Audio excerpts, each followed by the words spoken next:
Zdefiniujmy sobie funkcję Eulera. To jest tak, phi jest to taka funkcja, która przeprowadza zbiór liczb naturalnych od 1 do nieskończoności na zbiór liczb naturalnych od 1 do nieskończoności. 1, 2, 3, 4 i tak dalej. I wartość funkcji phi od n to jest po prostu liczba, czyli moc takich elementów k i n względnie pierwszych, czyli k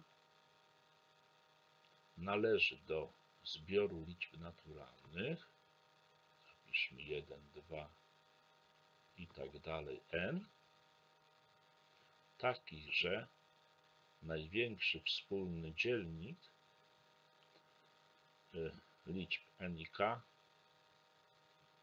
jest równy 1. Czyli liczby n i k muszą być względnie pierwsze. No, taki przykład phi od 1, no to jest po prostu funkcja 1, bo największy wspólny dzielnik z liczb 1 i 1 jest równy 1, czyli te liczby są względnie pierwsze. Weźmy teraz sobie jakieś liczby p należące do zbioru liczb pierwszych i wtedy funkcja phi od takiej liczby pierwszej, no to równa się ta liczba pierwsza minus 1. Oczywiście równoważny wzór phi od p, no to jest p razy 1 minus 1 przez p. Taki przykład phi od 2, funkcja Eulera dla dwójki to jest po prostu 2 minus 1, to się równa 1. No i analogicznie możemy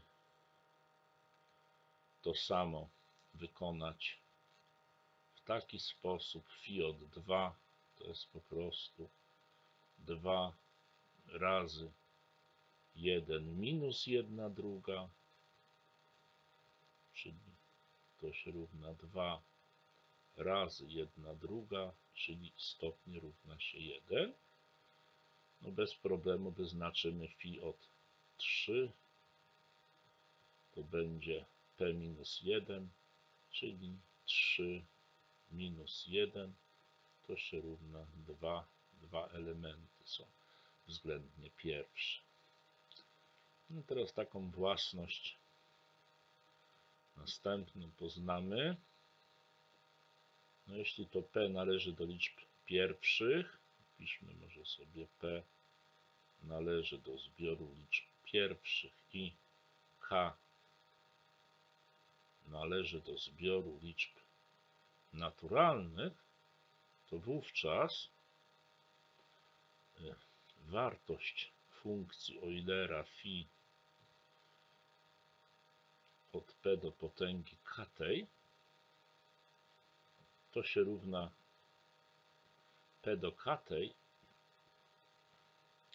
minus p do k minus 1 minus p do potęgi k minus 1. I teraz analogicznie, jeśli p do potęgi k damy przed nawias, to otrzymamy wzór phi od p do potęgi k to się równa p do potęgi k razy 1 minus p do potęgi minus pierwszej, czyli 1 przez p. Tak? I teraz może to spróbujemy przykład podać. niech to będzie, chcemy obliczyć phi od 4, to jest to samo co phi od 2 do potęgi drugiej i korzystając tu z tego wzoru, na przykład pierwszego, to będziemy mieli, że to jest 2 do potęgi drugiej minus 2 do potęgi pierwszej, czyli 4 minus 2 to się równa 2. A teraz weźmy z drugiego wzoru phi od 2 do potęgi drugiej, to jest 2 do potęgi drugiej razy 1 minus 1 druga, czyli będzie 2 do potęgi drugiej razy 1 druga, no to będzie 4 drugie, czyli również 2. Tak? Teraz obliczymy wartość funkcji Eulera dla na przykład, niech to będzie 8. Phi od 8 to się równa phi od 2 do potęgi trzeciej. No i korzystamy z tego drugiego wzoru tutaj. No to będzie 2 do potęgi trzeciej razy 1 minus 1 przez 2. 1 druga, bo p jest 2. Czyli to jest 2 do trzeciej, to jest 8 razy 1 druga, czyli 4. I teraz funkcja Eulera ma własność multiplikatywności. To znaczy, że jeśli weźmiemy sobie dwie liczby naturalne m i n, to phi od m razy n, no to jest to samo co phi od m razy phi od n. Oczywiście przy założeniu, że największy wspólny dzielnik liczb m i n jest równy 1. To znaczy liczby m i n są względnie pierwsze. Dowód tej własności pominę. I teraz wniosek z tego twierdzenia jest następujący.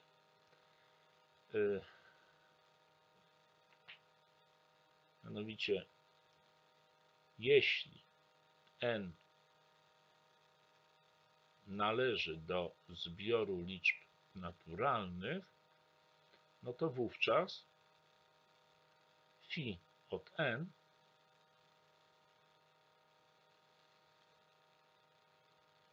to się równa n razy iloczyn pi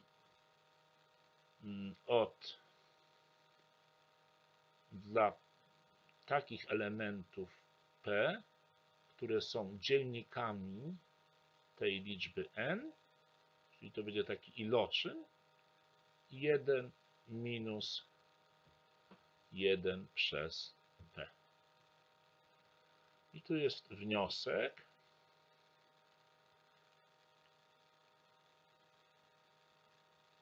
No i teraz spróbujemy przeprowadzić dowód, uzasadnienie tego wniosku.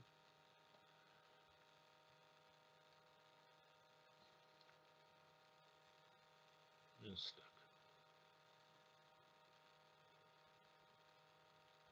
Dowód.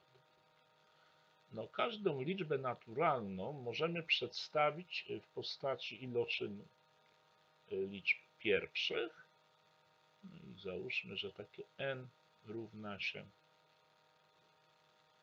P1 do jakiejś potęgi K1 razy P2 do potęgi K2 i tak dalej razy Pn do potęgi K, niech tu będzie może R, PR do potęgi KR, tu mamy N. Tak? No zakładamy, że K1, K2 i tak dalej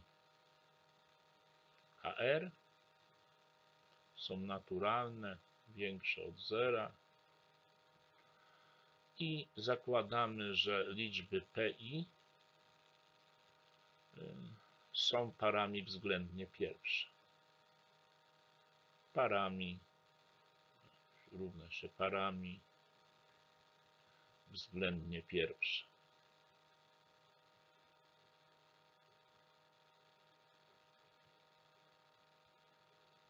Względnie pierwsze. Tak? No to teraz chcemy wykazać ten wzór phi od n równa się n razy iloczyn iloczyn takich składników 1 minus 1 przez p, przy założeniu, że p to są dzielniki n-a. No to teraz wystarczy wstawić do tej funkcji nasze n. Czyli mamy tak.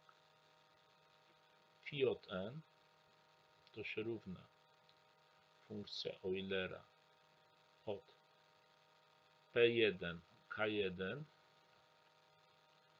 P2 K2 i tak dalej PR KR. No to z czego to by było? Z multiplikatywności to będzie phi od P1 do potęgi K1 razy phi od P2 K2, tak? I tak dalej phi od PR do potęgi KR. No i teraz z tej trzeciej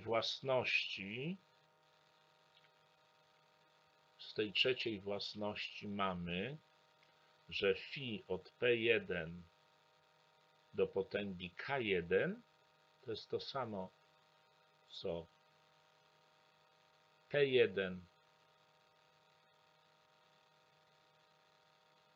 do potęgi K1 razy 1 minus 1 przez P1.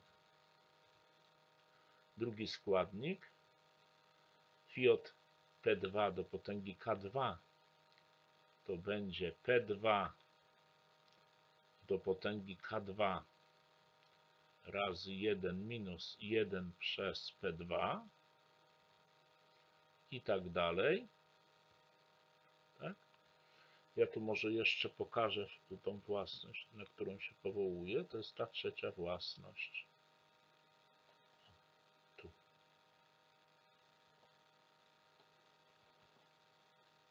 Phi od PK to jest P do potęgi K tej razy 1 minus 1 przez P. I tu będzie PR do potęgi KR do potęgi KR razy 1 minus 1 przez PR. Tak? I teraz będziemy sobie z przemienności mnożenia, ponieważ liczby pierwsze P P1, P2 i tak dalej, PR są to liczby pierwsze, możemy tutaj zmieniać. Mnożenie jest łączne, przemienne, możemy zmieniać tu kolejność działania mnożenia, czyli będziemy mieli P1 do potęgi K1 razy P2 do potęgi K2 razy i tak dalej razy PR do potęgi KR i tak samo możemy sobie wymnożyć te nawiasy, czyli będzie 1 minus 1 przez P1 razy 1 minus 1 przez P2 i tak dalej razy 1 minus 1 przez PR. Tak? Ale to tutaj, ten iloczyn, to jest po prostu z założenia n. Czyli mamy n, to jest rozkład liczby naturalnej na iloczyn czynników pierwszych i razy ten iloczyn tutaj nawiasów. Ten iloczyn nawiasów, czyli to będzie iloczyn pi od, w naszym przypadku, od i równego 1 do, tu jest 1 przez PR do R, 1 minus 1 przez PI. Tak? I o to nam właśnie w tym dowodzie chodziło. Chcieliśmy udowodnić, że ta suma to jest n razy iloczyn 1 minus 1 przez P, gdzie P jest dzielnikiem n. Czyli chcieliśmy udowodnić i to zrobiliśmy. Jeszcze chciałbym podać tutaj bardzo ważne twierdzenie Eulera. Twierdzenie Eulera, piszmy sobie może twierdzenie Eulera.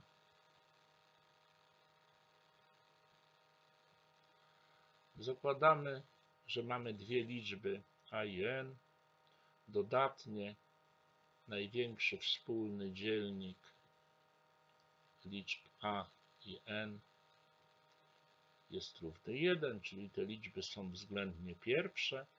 Jeśli coś takiego zachodzi, że są względnie pierwsze, to liczba a podniesiona do potęgi phi od n przystaje do 1 modulo n.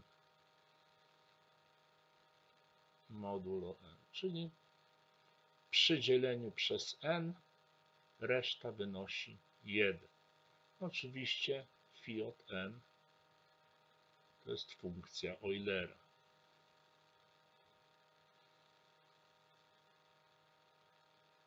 Funkcja Eulera.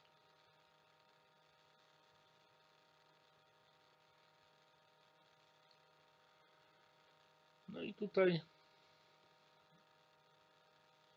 spróbujmy na podstawie tego twierdzenia wyznaczyć dwie ostatnie cyfry liczby 3 do potęgi 82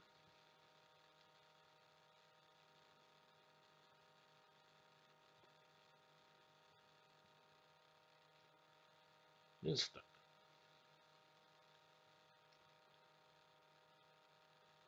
3 do potęgi, no jeżeli to są trzy ostatnie cyfry, to tu jakby były 2 zera, to musi być to reszta z dzielenia przez 100. Największy wspólny dzielnik liczb 3 i 100 wynosi 1, czyli liczby 3 i 100 są względnie pierwsze. Twierdzenie Eulera możemy stosować. Czyli liczę 3 do potęgi phi od 100 zgodnie z stwierdzeniem Eulera przystaje do 1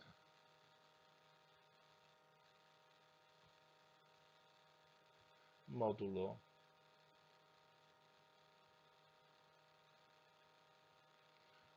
100.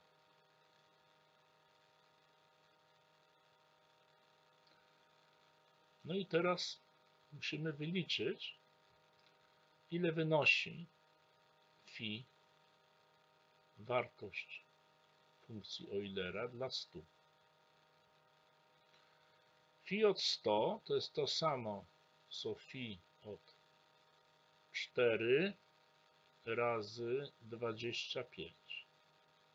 4 i 25 są względnie pierwsze, czyli z multiplikatywności otrzymujemy, że jest to phi od 4 razy phi od 25. I teraz musimy podstawić phi od 4 i phi od 25. Phi od 4 już było liczone, ale jeszcze raz policzymy. Phi od 4 to jest to samo, co phi od 2 do potęgi drugiej, no to będzie 2 do potęgi drugiej razy 1 p do r razy 1 minus 1 przez p. W naszym przypadku 1 przez 2. Czyli 4 razy 1 minus 1 druga to jest 1 druga. 4 razy 1 druga, 4 drugie, czyli 2. Widzimy, że phi od 4 jest 2. To teraz phi od 25. No to jest phi od 5 do kwadratu. No to będzie, tu będzie ten kwadrat. To będzie 5 do kwadratu razy 1 minus 1 przez p, 1/5.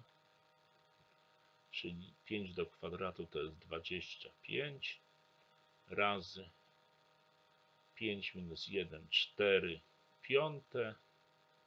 Piątka nam się skróci, ale możemy zrobić tak. 25 razy 4 to jest 100 piątych, to jest dokładnie 20. Czyli w naszym przypadku phi od 4 to jest 2 razy phi od 25, 20. To się równa 40. I teraz widzimy, że phi od 100 równa się 40, czyli możemy zapisać, że 3 do potęgi phi od 100, czyli 3 do potęgi 40 przystaje do 1 modulo 100.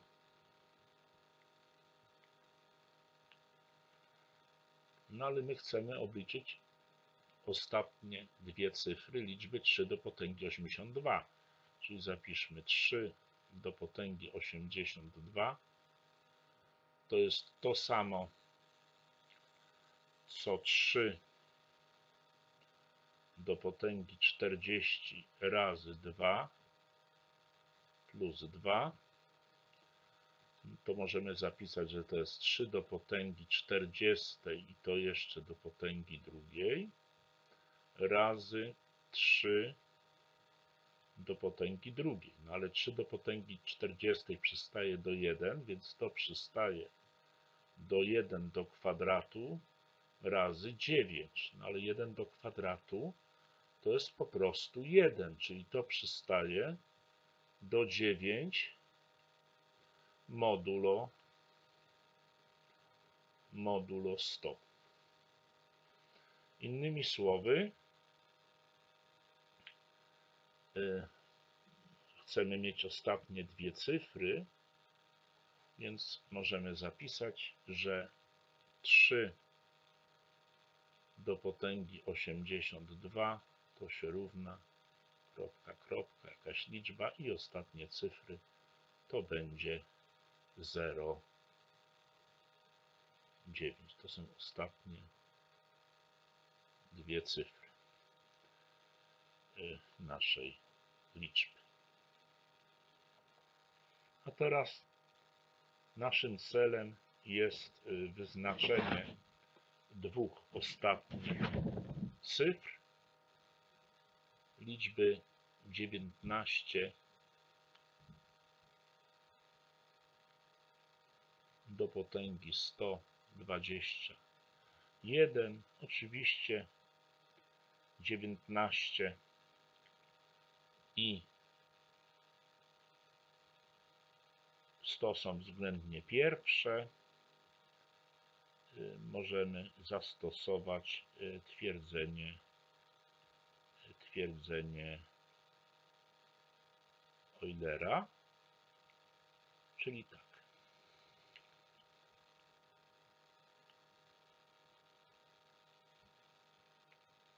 Phi od 100 już wyznaczaliśmy, będzie nam potrzebne, czyli możemy zapisać w taki sposób, że 19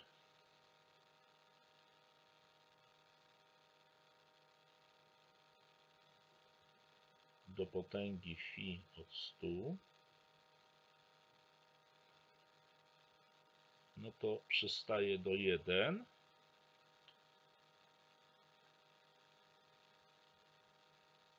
modulo 100.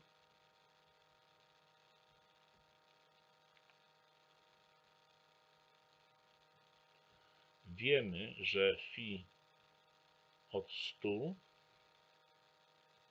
to się równa 40 z poprzedniego zadania. Zatem 19 do potęgi 40 przystaje do 1 modulo 100, tak, przy dzieleniu przez 100, a chcemy obliczyć 19 do potęgi 121. No to jest to samo, co 19 do potęgi 120 razy 19 do potęgi pierwszej. No ale 19 do potęgi 120 to jest 19 do potęgi 40 razy 3 i to razy 19. 19 do potęgi 40 razy 3 możemy zapisać, że jest to 19 do potęgi 40 do potęgi trzeciej razy 19. No ale wiemy, że 19 do potęgi 40 przystaje do 1, czyli to przystaje do 1 do potęgi trzeciej razy 19. 1 do potęgi trzeciej to jest 1, czyli to przystaje do 19 modulo 100. Innymi słowy, udowodniliśmy, że 19 do potęgi 121 będzie miało ostatnie dwie cyfry 19.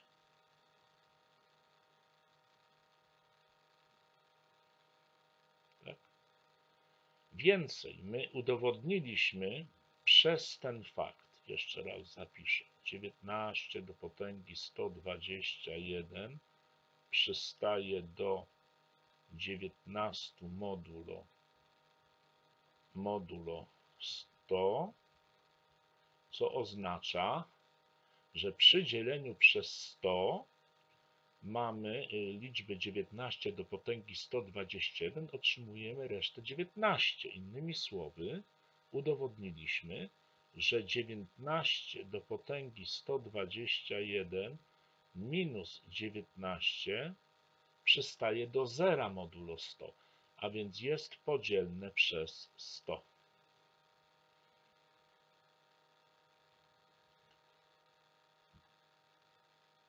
I to tyle.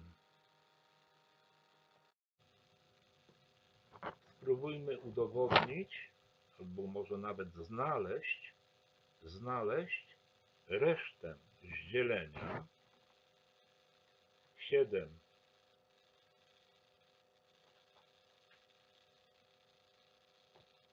do potęgi 116, a więc przystaje nie wiemy do czego, nie wiemy jaka jest reszta, modulo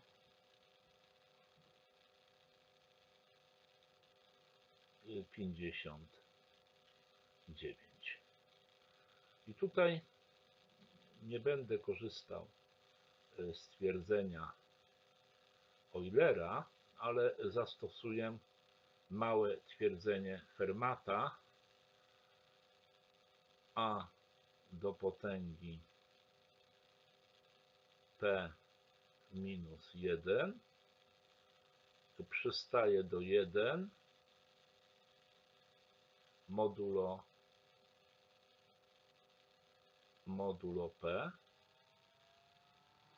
No oczywiście 7 i 59 są względnie pierwsze.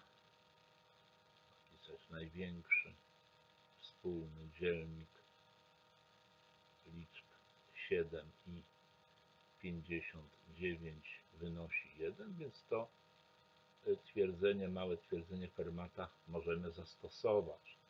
Czyli w naszym przypadku a równa się 7,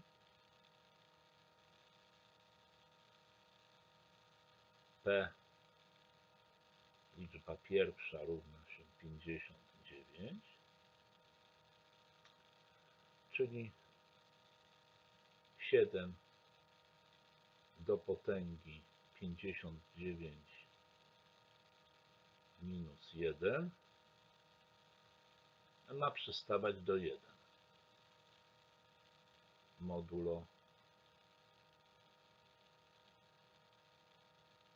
59. To jest 7 do potęgi 58 przystaje do 1. No ale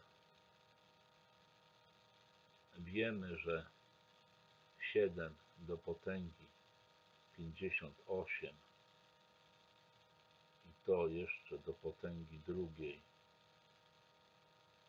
też przystaje do 1 modulo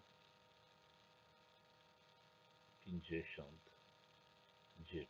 Zatem 58 razy 2 to jest 116, czyli 7 do potęgi 116 przystaje do 1 modulo 59. Tak. No i zadanie zrobione. Czyli przystaje do 1. Tym samym udowodniliśmy, że 7 do potęgi 116 minus 1 przystaje do 0 modulo 59, zatem jest podzielne przez 59. A teraz powracamy do twierdzenia Eulera. Na przykładach znajdźmy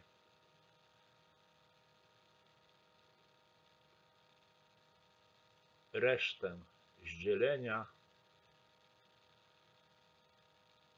5 do potęgi 12 przystaje do jakiegoś x, nie wiemy, modulo 36. No to musimy obliczyć funkcję Eulera phi od 36. To jest phi od 3 do potęgi drugiej razy 2 do potęgi drugiej, bo 9 razy 4 jest 36, z multiplikatywności funkcji Eulera, to jest phi od 3 do potęgi drugiej razy phi od 2 do potęgi drugiej. No, phi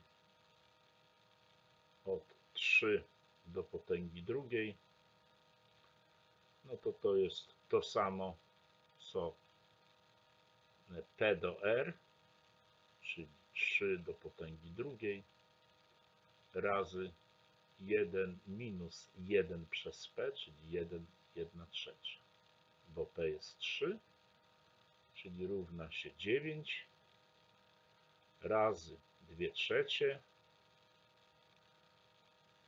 18 trzecich równa się 6. I teraz liczymy phi od 2 do potęgi drugiej. To będzie 2 do potęgi drugiej razy 1 minus 1/2, czyli 4 razy 1/2, czyli 2. Zatem to się równa 6 razy 2, czyli 12. Tak? Więc wiemy, że stwierdzenia Eulera, że a do potęgi e 5 do potęgi phi od 36 przystaje do 1 modulo n, czyli modulo 36. Zatem 5 do potęgi 12 przystaje do 1 modulo 36.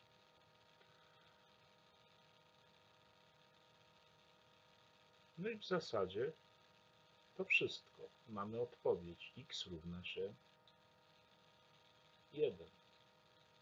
Tym samym udowodniliśmy, że 5 do potęgi 12 minus 1 przystaje do 0 modulo 36. Zatem w tym przypadku reszta wynosi 0. Zatem 5 do potęgi 12 minus 1 jest podzielne przez 36. Następne zadanie. Obliczamy resztę z dzielenia przez 10 liczby 3 do potęgi 44. A więc przystaje do jakiegoś x modulo 10.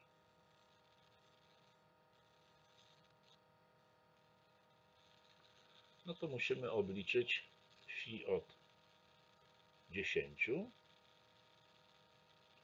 Phi od 10 to jest to samo co phi od 2 razy 5. Z multiplikatywności funkcji phi mamy phi od 2 razy phi od 5. No phi od 2, 2 to jest liczba pierwsza, czyli będzie p minus 1, 2 minus 1 to jest 1 razy 5 też jest liczbą pierwszą, to jest p minus 1, czyli 5 minus 1 to jest 4, czyli równa się 4. Zatem 3 do potęgi phi od 10 równa się 3 do potęgi czwartej i to przystaje do 1 modulo 10, oczywiście stwierdzenia Eulera. A chcemy mieć 3 do potęgi 34, czyli 3 do potęgi 44 to jest to samo co 3 do potęgi czwartej razy 11. 4 razy 11 jest 44. Tak? I to przystaje do 1 do potęgi 11, czyli przystaje do 1 modulo 10. Zatem nasze x równa się 1. Tym samym udowodniliśmy, że 3 do potęgi 44 minus 1 przystaje do 0 modulo 10, czyli 3 do potęgi 44 minus 1 jest liczbą podzielną przez 10.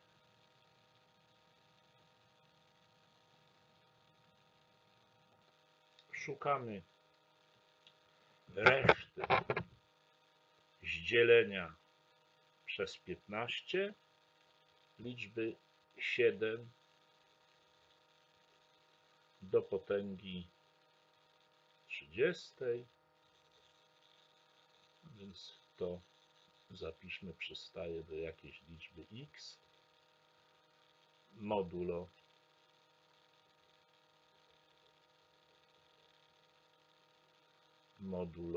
15.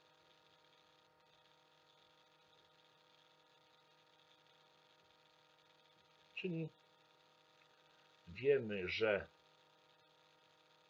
7 i 15 są względnie pierwsze. Możemy zastosować twierdzenie Eulera, czyli liczymy funkcję Eulera phi od 15. To jest phi od 3 razy 5. Stosujemy multiplikatywność, czyli phi od 3 razy phi od 5, bo liczby 3 i 5 są względnie pierwsze, więcej one są same pierwsze, no to phi od 3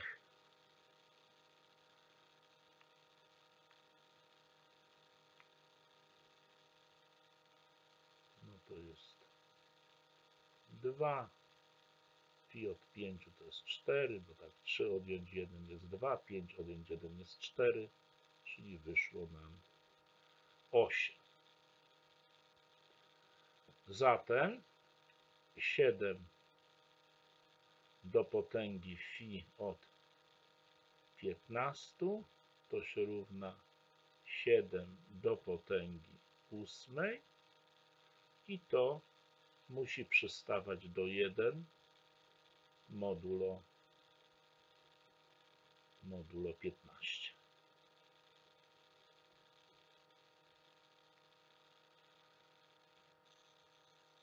Tak. A chcemy obliczyć 7 do potęgi 30, czyli zapisz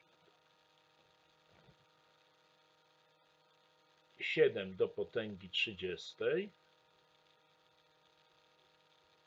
to jest to samo co 7 do potęgi 3 razy 8, to jest 24, plus jakieś 6. Tak? Czyli to się równa 7 do potęgi 8 i to jeszcze do potęgi 3 razy 7 do potęgi 6. To przystaje. 7 do potęgi 8 przystaje do 1, czyli tu będzie 1 do potęgi 3 razy 7 do potęgi 6, czyli przystaje do 7 do potęgi 6 modulo 15.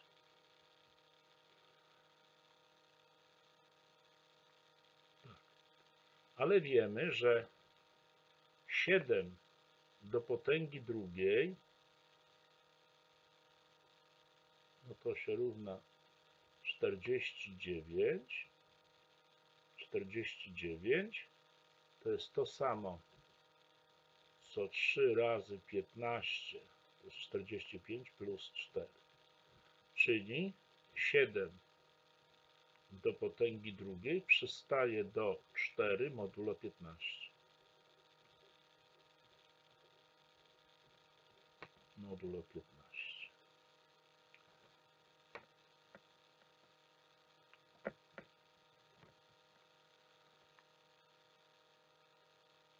A chcemy w naszym przypadku mieć 7 do potęgi 6.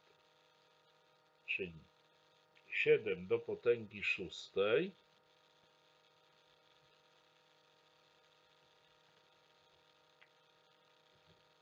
to jest to samo, musieliśmy podnieść tu do potęgi 3.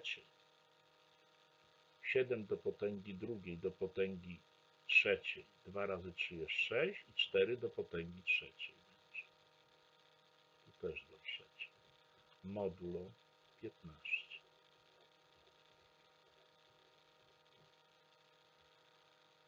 Tak.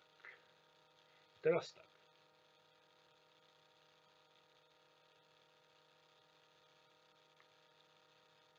Cztery razy 4 jest 16.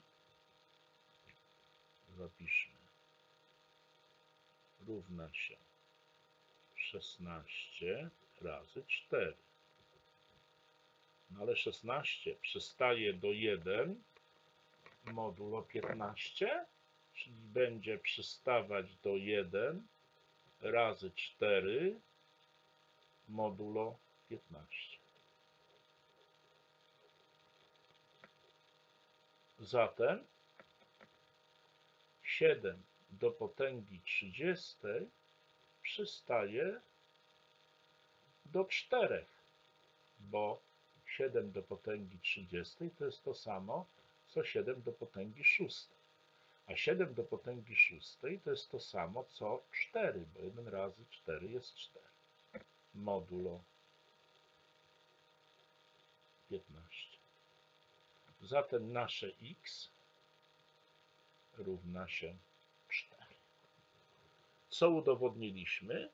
Udowodniliśmy, że 7 do potęgi 30 minus 4 przystaje do 0 modulo 15. Zatem pokazaliśmy, że 7 do potęgi 30 minus 4 jest liczbą podzielną przez 15.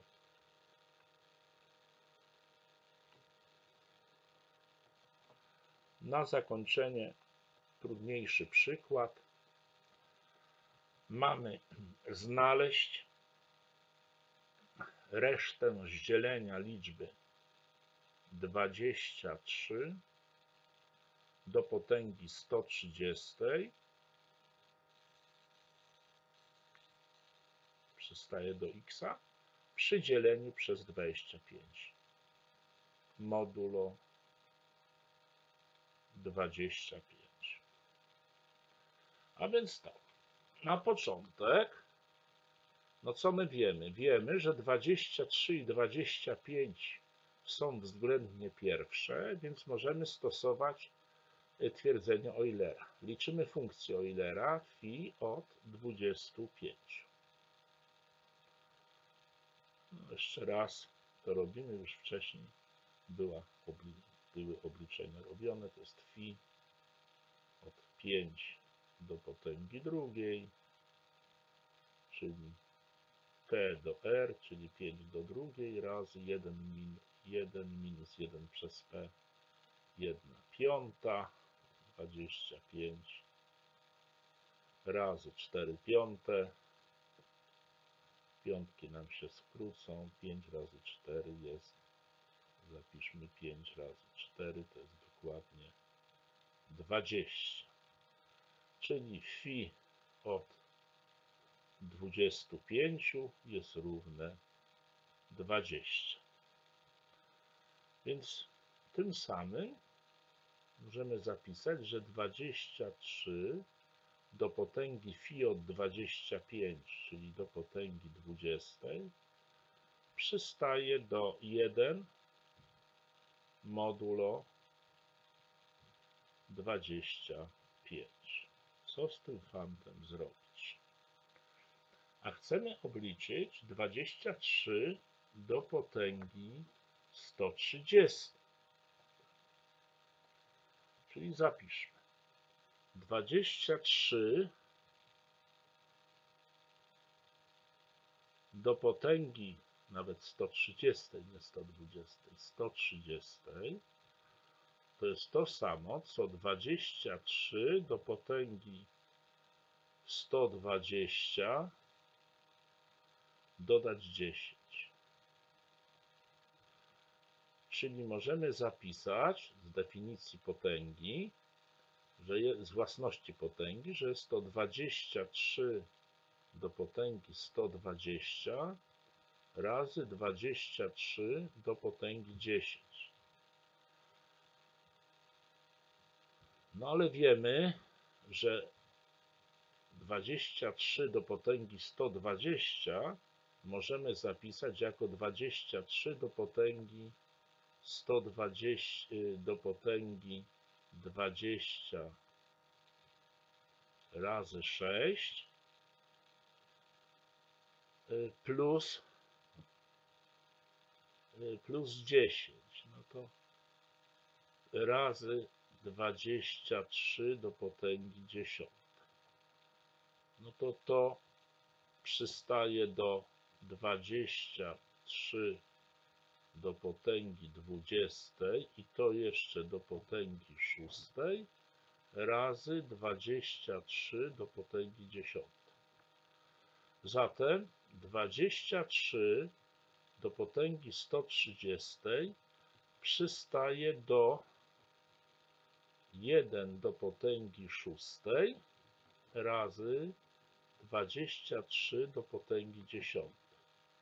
Czyli przystaje do 23 do potęgi 10 modulo 25. Modulo 25. Ale wiemy, że 23 z kolei przystaje do minus 2 modulo 25.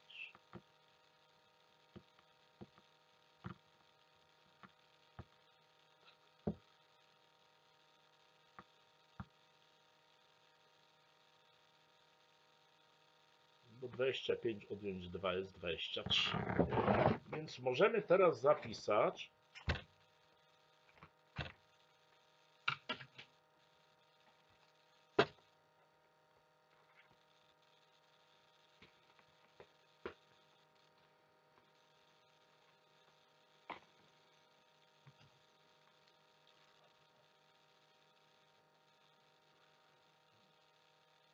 następujące równanie.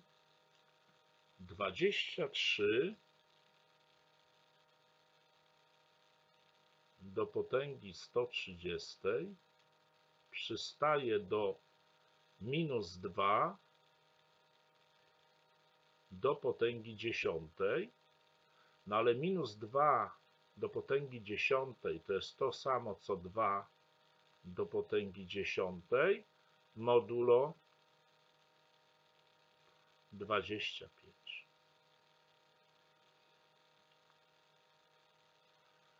I teraz wypadałoby obliczyć potęgi dwójki.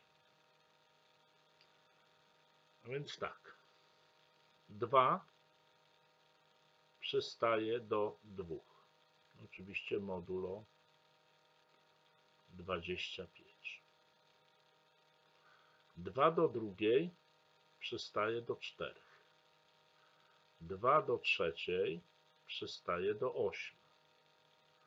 2 do czwartej przystaje do 16.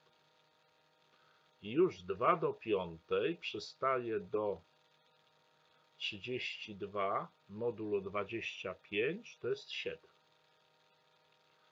2 do szóstej przystaje do 7 razy 2 do 14. 2 do siódmej przystaje do 14 razy 2 jest 28 modulo 25 to jest 3. 2 do ósmej przystaje do 3 razy 2 6.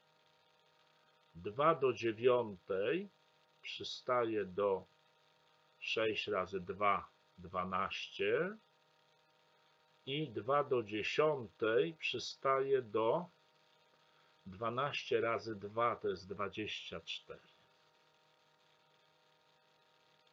Czyli 23 do potęgi 130 przystaje do 24 modulo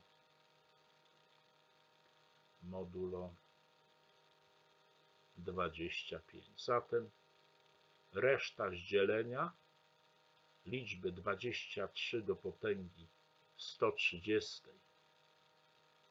przez 25 wynosi 24. Tym samym udowodniliśmy, że 23 do potęgi 130 minus 24 jest liczbą podzielną przez 25. To jest 130.